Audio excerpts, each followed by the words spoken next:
Hello दोस्त, हरिओम। किरण family में आपका स्वागत है। श्रीमद् भागवत महापुराण पढ़ने जा रहे हैं। श्री गणेशाय नमः। ओम भूर्भुवः स्वः तत्सवितुर्वरेण्यं भर्गो देवस्य धीमहि धियो यो न प्रचोदयात्।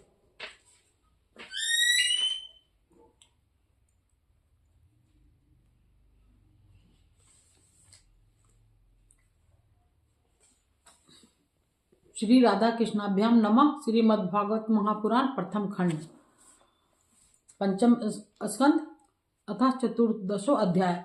बावाटवी का स्पष्टीकरण।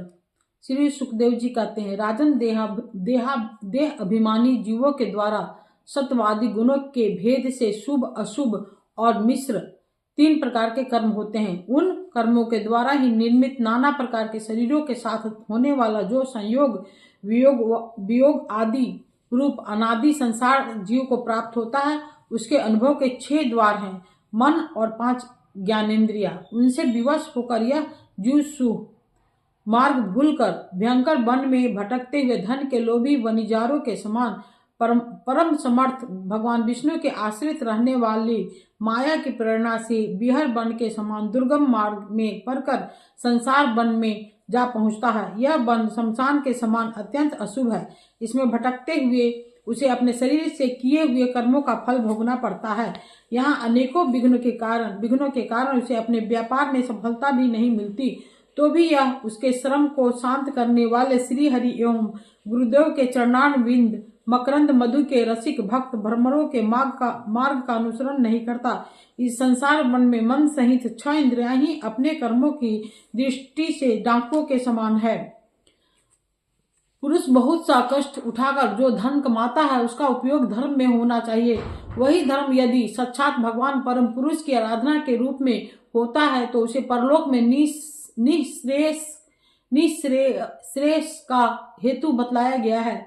किंतु जिस मनुष्य का बुद्धि रूप सारथी विवेकहीन होता है और मन वश में नहीं होता, उस धर्म उपयोगी धन को ये मन सहित 6 इंद्रियां देखना, स्पर्श करना, सुनना, स्वाद लेना, सूंघना, संकल्प विकल्प करना और निश्चय करना, इन वृत्तियों के द्वारा गृहस्थोचित विषय भोगों में फंसाकर उसी प्रकार लूट लेती है, जिस प्रकार बेईमान मुखिया का अनुगमन करने वाले एवं असावधान बंजारों के दल का धन चोर डाकू लूट कर ले जाते हैं। यही नहीं, उस संसार वन में रहने वाले उसके कुटुंबी भी, जो नाम से तो स्त्री पुत्र आदि कहे जाते हैं, किंतु कर्म जिनके सचात भेड़ियों और गिदड़ के समान होते हैं, उस अर्थलोलुप कुटुंबी के धन को उसकी इच्छा न रहने पर भी उसके देखते देखते इस प्रकार छीन ले जाते हैं, जैसे भेड़िए गरीरियों से सुरक्षित भेड़ों को उठाकर ले जाते हैं।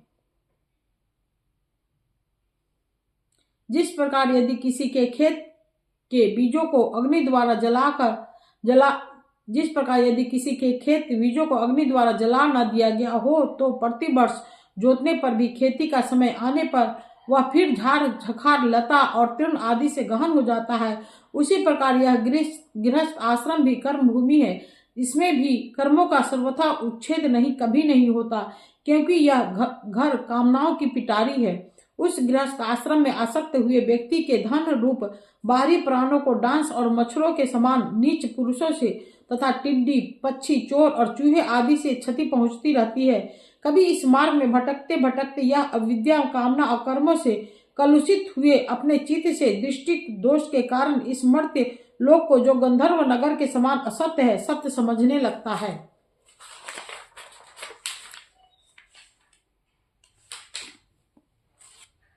फिर खान पान और स्त्री प्रसंग आदि व्यसनों में फंसकर मृग तृष्णा के समान मिथ्या विषयों की ओर दौड़ने लगता है। कभी बुद्धि के रजोगुण से प्रभावित होने पर सारे अनर्थों की जड़ अग्नि के मल रूप सोने को ही सुख का साधन समझकर उसे पाने के लिए ललायित हो इस प्रकार दौड़ धूप करने लगता है, जैसे वन में जारे से ठुठुरता हुआ पुरुष अग्नि के लिए व्याकुल होकर उन्मुख पिचास की आज्ञा बेताल की और उससे आग समझकर दौड़े।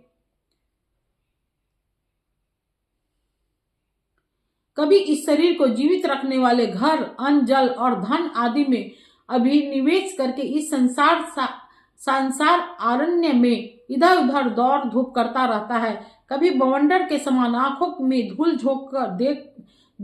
झोंक देने वाली स्त्री गोद में बैठा लेती है तो तत्काल रागांध सा होकर सत्पुरुषों की मर्यादा का भी विचार नहीं करता। उस समय नेत्रों में रजोगुण की धूल भर जाने से बुद्धि ऐसी मलिन हो जाती है कि अपने कर्मों के साक्षी दिशाओं के देवताओं को भी भुला देता है। कभी अपने आप ही एकाध बार विषयों का मिथ्या तत्व जान लेने पर भी अनादि काल से देह में आत्म बुद्धि रहने से विवेक बुद्धि नष्ट हो जाने के कारण उन मरुमरीचिका तुल्य विषय की ओर ही फिर दौड़ने लगता है। मरुमरीचिका कहते हैं रेगिस्तान में मरु, दूर देखने पे लगता है कि मरीचिका मतलब लगता है कि जैसे वहां पर पानी है, इस तरह विषय की ओर दौड़ने। इस कभी प्रत्यक्ष शब्द करने वाले उल्लू के समान शत्रु की और परोक्ष रूप से बोलने वाले झिंगुरों के समान राजा की अति कठोर एवं दिल को दहलान देने वाली डरावनी डांट डपट से इसके कान और मन को बड़ी व्यथा होती है।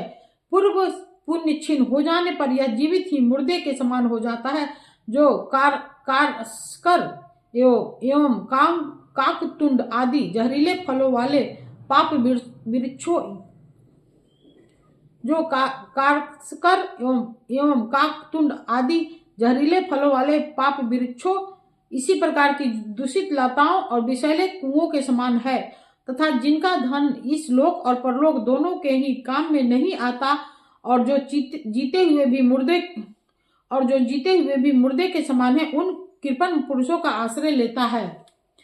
कभी असक्त पुरुषों के संग से बुद्धि बिगड़ जाने के कारण सुखी नदी में गिरकर दुखी होने के समान इस लोक और परलोक में दुख देने वाले पाखंड में फंस जाता है। जब दूसरों को सताने से उसे अन्न भी नहीं मिलता, तब वह अपने सगे पिता पुत्रों को अथवा पिता या पुत्र आदि का एक तिनका भी जिनके पास देखता है उनको फाड़ खाने के लिए तैयार हो जाता है। कभी दवानल के समान प्रिय विषयों से सुन एवं परिणाम में दुख में घर में पहुंचता है तो वहां इष्टजनों के वियोग आदि से उसके शोक की आग भड़क उठती है। उससे संतप्त होकर वह बहुत ही खिन्न होने लगता है। कभी काल के समान भयंकर राजकुल रूप राक्षस इसके परम प्रिय धन रूप प्राणों को हर लेता है तो यह मरे हुए के समान निर्जीव हो जाता है। कभी मनोरथ के पदार्थों के समान अत्यंत असत्य पितामह आदि संबंधों को सत्य समझकर उनके सहवास से संबंधों को सत्य समझकर उनके सहवास से स्वपन के समान क्षणिक सुख का अनुभव करता है। गृहस्थ आश्रम के लिए जिस कर्म विधि का महान विस्तार किया गया है उसका अनुष्ठान किसी पर्वत की कड़ी चढ़ाई के समान ही है। लोगों को उस ओर प्रवृत्त देखकर उनकी देखा देखी जब यह भी उसे पूरा करने का प्रयत्न करता है, तब तरह तरह की कठिनाइयों से कलेशित होकर कांटे और कंकरों से भरी भूमि में पहुंचे हुए व्यक्ति के समान दुखी हो जाता है। कभी पेट की असह ज्वाला से अधीर होकर अपने कुटुंब पर ही बिगड़ने लगता है। फिर जब निद्रा रूप अजगर के चुंगल में फंस जाता है तब अज्ञान रूप घोर अंधकार में डूबकर सुने वन में फेंके हुए मुर्दे के समान सोया पड़ा रहता है। उस समय इसे किसी बात की सुधि नहीं होती।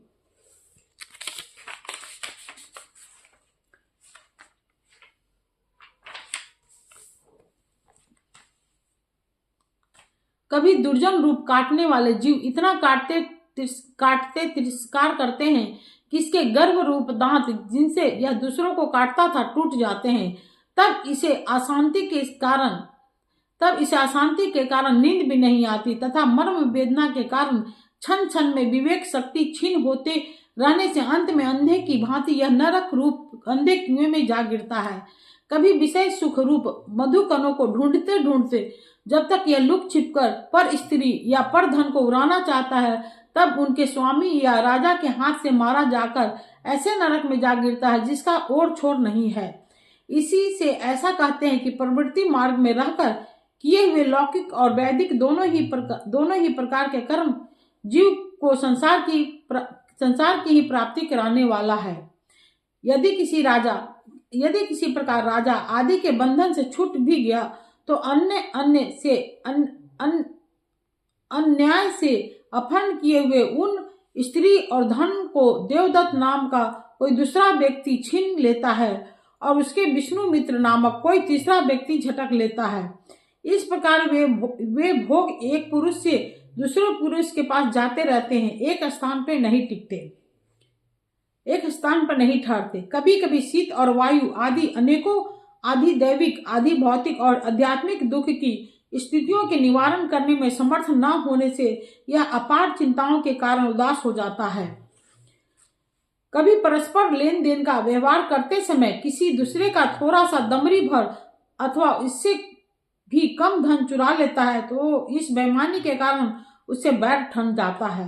राजन, इस मार्ग में पूर्वोक्त विघ्नों के अतिरिक्त सुख दुख, राग द्वेष, भय, अभिमान, प्रमाद, उन्माद, शोक, मोह, लोभ, मार्तस्य, ईर्ष्या, अपमान, क्षुधा, पिपासा आदि व्याधि, जन्म, जरा और मृत्यु आदि और भी अनेकों विघ्न हैं। इस विघ्न बहुल मार्गों में इस प्रकार भटकता हुआ यह जीव किसी समय देव माया रूपनी स्त्री के बाहुपास में पड़कर विवेकहीन हो जाता है। तब उसी के लिए विहार भवन आदि बनवाने की चिंता में ग्रस्त रहता है तथा उसी के आश्रित रहने वाले पुत्र पुत्री और अन्य स्त्रियों के मीठे मीठे बोल, चितवन और चेष्टाओं में आसक्त होकर उन्हीं में चित्त फंस जाने से वह इंद्रियों का दास अपार अंधकार में नरकों में गिरता है। कालचक्र साक्षात भगवान विष्णु का आयुध है। वह परमाणु से लेकर द्विपराध पर्यंत क्षण घटी आदि अवयव से युक्त है। वह निरंतर सावधान रहकर घूमता रहता है। जल्दी जल्दी बदलने वाली बाल्य, यौवन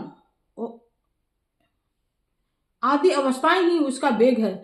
उसके द्वारा वह ब्रह्मा से लेकर क्षुद्र, क्षुद्राति क्षुद्र तृण पर्यंत सभी भूतों का निरंतर संहार करता रहता है।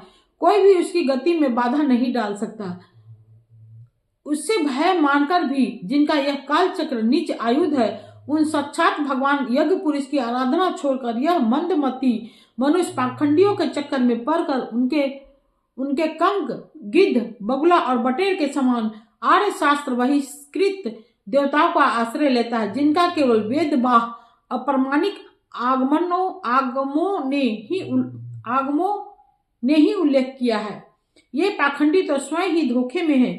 जब यह भी उनकी ठगाई में आकर दुखी होता है तब ब्राह्मणों की शरण लेता है, किंतु उपनयन संस्कार के अनंतर श्रोत स्मार्त कर्मों से भगवान यज्ञ पुरुष की आराधना करना आदि जो उनका शास्त्रोक्त आचार है वो इसे अच्छा नहीं लगता।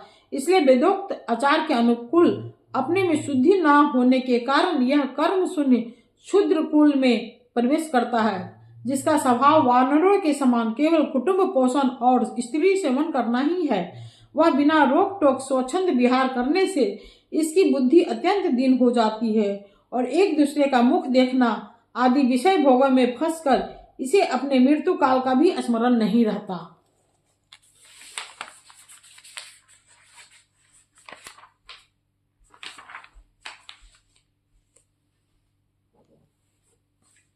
वृक्षों के समान जिनका लौकिक सुख ही फल है, उन घरों में ही सुख मानकर मानवों की भांति स्त्री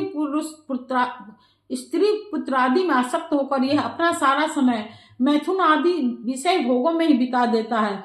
इस प्रकार प्रवृत्ति मार्ग में पड़कर सुख दुख भोगता हुआ यह जीव रोग रूपी गिरी गुहा में फंसकर उसमें रहने वाले मृत्यु रूप हाथी से डरता रहता है।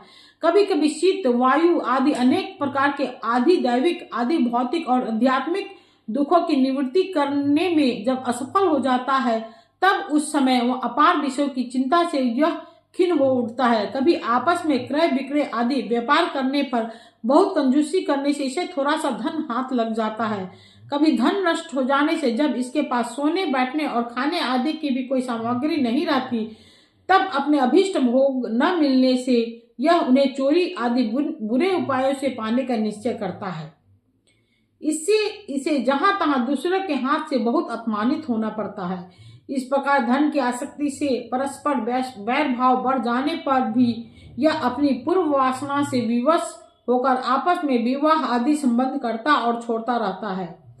इस संसार मार्ग में चलने वाला यह जीव अनेक प्रकार के कलेश और विघ्न बाधाओं से बाधित होने पर भी मार्ग में जिस पर जहाँ आपत्ति आती है अथवा जो कोई मर जाता है उसे जहाँ का तहाँ छोड़ देता है तथा नए जन्म में वो को साथ लगाता है। कभी किसी के लिए शोक करता है, किसी का दुख देखकर मूर्छित हो जाता है, किसी के वियोग होने की आशंका से भयभीत हो उठता है, किसी से झगड़ने लगता है और कोई आपत्ति आती है तो रोने चिल्लाने लगता है। कहीं मन के अनुकूल बात हो गई तो प्रसन्नता के मारे फुला नहीं समाता, कभी गाने लगता है और कभी उन्हीं के लिए बंधने में भी नहीं हिचकता। साधुजन इसके पास कभी नहीं आते, यह साधु संग से सदा वंचित रहता है। इस प्रकार निरंतर ही आगे बढ़ता रहता है। जहाँ से इसकी यात्रा आरंभ हुई है और जिसे इस मार्ग की अंतिम अवधि कहते हैं, उस परमात्मा के पास यह अभी तक नहीं लौटा है। परमात्मा तक तो योग शास्त्र की भी गति नहीं है। जिन्होंने सब प्रकार के दंड शासन का त्याग कर दिया है वे निवृत्ति परायण संज्ञात्मा मुनिजन ही उसे प्राप्त कर पाते हैं। जो दिग्गजों को जीतने वाले और बड़े बड़े योगों का अनुष्ठान करने वाले राजश्री हैं, उनकी भी वहां तक गति नहीं है। वे संग्राम भूमि में शत्रुओं का सामना करके केवल प्राण परित्याग ही करते हैं तथा जिसमें यह मेरी है ऐसा अभिमान करके बैठ ठाना था, उस पृथ्वी में ही अपना शरीर छोड़कर स्वयं परलोक को चले जाते हैं। इस संसार से वे भी पार नहीं होते। अपने पुण्य कर्म रूप लता का आश्रय लेकर यदि किसी प्रकार यह जीव इन आपत्तियों से अथवा नरक से छुटकारा पा भी जाता है तो भी इसी प्रकार संसार मार्ग में भटकता हुआ इस जन समुदाय में मिल जाता है। यही दशा स्वर्ग आदि ऊर्ध्व लोकों में जाने वालों की भी है। राजन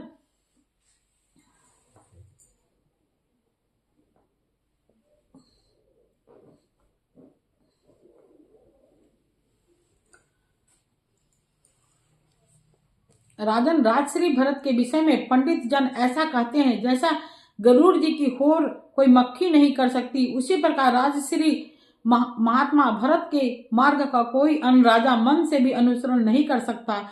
उन्हें पुण्यकृति श्री हरि में अनुरक्त होकर अति मनोरम स्त्री पुरुष मित्र और राज आदि को युवावस्था में ही विष्टा के समान त्याग दिया था। दूसरे के लिए तो इन्हें त्यागना बहुत ही कठिन है।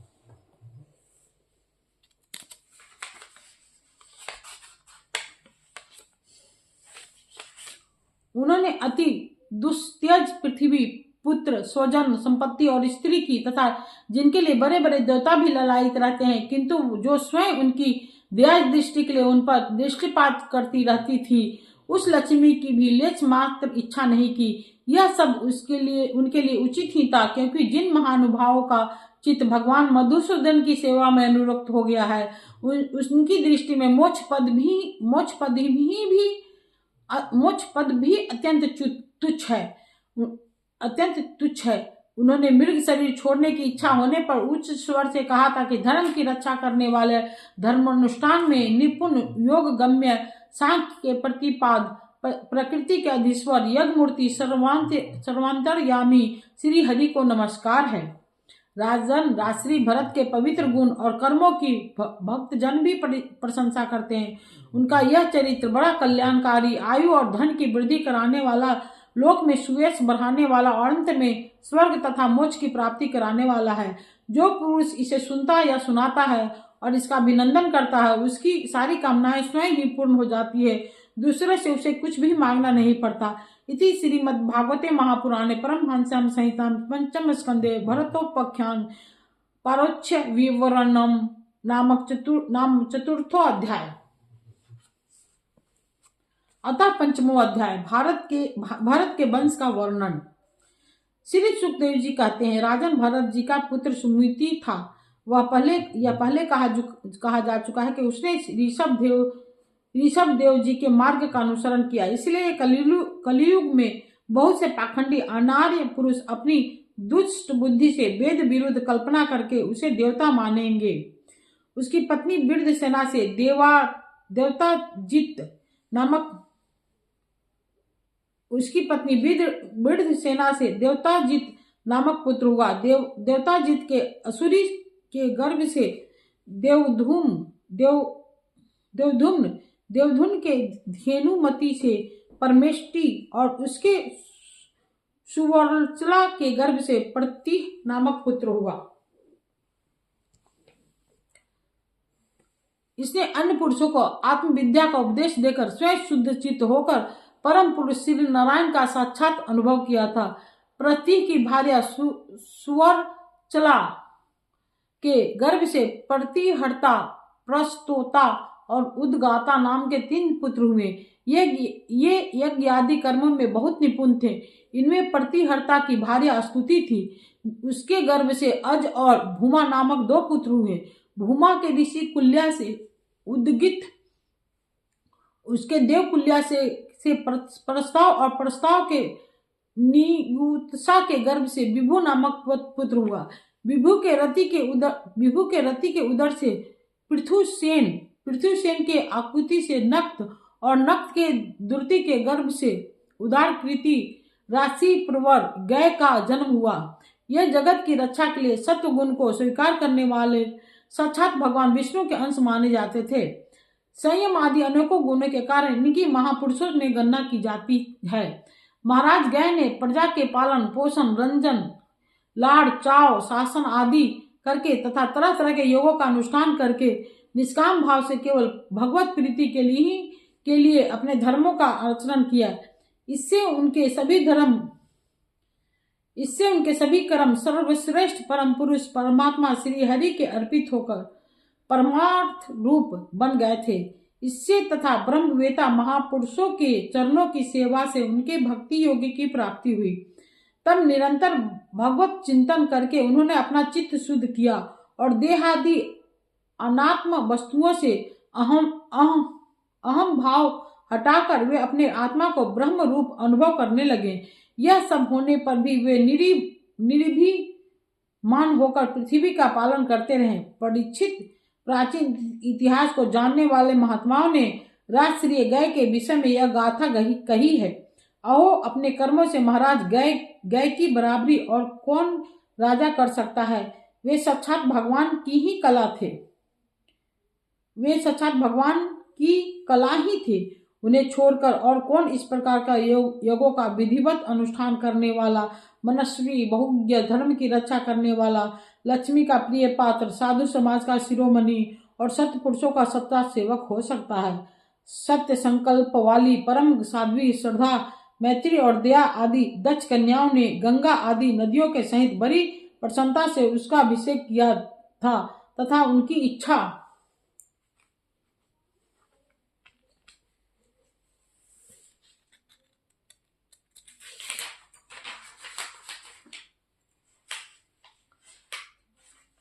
न होने पर भी वसुंधरा ने गौ जिस प्रकार बछड़े के सने से पिन्हा कर दूध देती है, उसी प्रकार उनके गुणों पर रीझकर प्रजा को धन, रत्न आदि सभी अभिष्ट पदार्थ दिए थे। उन्हें कोई कामना न थी, तब भी वैदोक्त कर्मों ने उनको सब प्रकार के भोग दिए। राजाओं ने युद्ध स्थल में उन्हें उनके बाणों से सत्कृत होकर नाना प्रकार की भेंटें दी थी तथा ब्राह्मणों ने दक्षिणा आदि धर्म से संतुष्ट होकर उन्हें परलोक में मिलने वाले अपने धर्म फल का 6वां अंश दिया। उनके यज्ञ में बहुत अधिक सोमपान करने से इंद्र उन्मत्त हो गए थे तथा उनके अत्यंत श्रद्धा तथा विशुद्ध और निश्चल भक्ति भाव से समर्पित किए हुए यज्ञ फल को भगवान यज्ञ पुरुष ने साक्षात प्रकट होकर ग्रहण किया था, जिनके तृप्त होने से ब्रह्मा जी से लेकर देवता, मनुष्य, पशु पक्षी, वृक्ष एवं तृण पर्यंत सभी जीव तत्काल तृप्त हो जाते हैं। वे विश्वात्मा श्री हरि नित्य तृप्त होकर भी राजश्री गय के यज्ञ में तृप्त हो गए थे, इसलिए उनकी बराबरी कोई दूसरा व्यक्ति कैसे कर सकता है। महाराज गय के ज्ञानती के गर्भ से चित्ररथ, सुगति और अवरोधन नामक 3 पुत्र हुए। उनमें चित्ररथ की पत्नी उर्णा से सम्राट का जन्म हुआ। सम्राट के उत्कला से मरीचि और मरीचि के बिंदुमती से बिंदुमान नामक पुत्र हुआ। उसके सारगा से मधु, मधु के सुमना से वीरवर्त और वीरवर्त के भोजा से मंथु और परमंथु नामक 2 पुत्र हुए। उनमें से मंथु के सत्या के गर्भ से भवन के दुष्णा के उदर से तौष्ठा के विरोचना से विरज और विरज के विशुचि नाम की भार्या से सत्यजित आदि 100 पुत्र और 1 कन्या का जन्म हुआ। विरज के विषय में यह श्लोक प्रसिद्ध है। जिस प्रकार भगवान विष्णु देवताओं की शोभा बढ़ाते हैं, उसी प्रकार इस प्रियव्रत वंश को इसमें सबसे पीछे उत्पन्न हुए राजा विरज ने अपनी सुयश से विभूषित किया था। इति श्रीमद्भागवते महापुराणे परमहंस्यां संहितां पंचम स्कंधे प्रियव्रत वंशानुकीर्तनम नामक पंचम 10वां अध्याय 15वां अध्याय पूरा हुआ। कल पढ़ेंगे 16वां अध्याय भुवन कोश का वर्णन।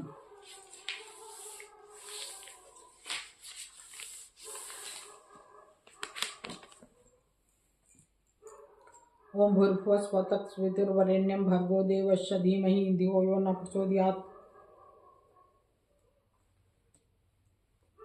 ठीक है दोस्त, हरि ओम।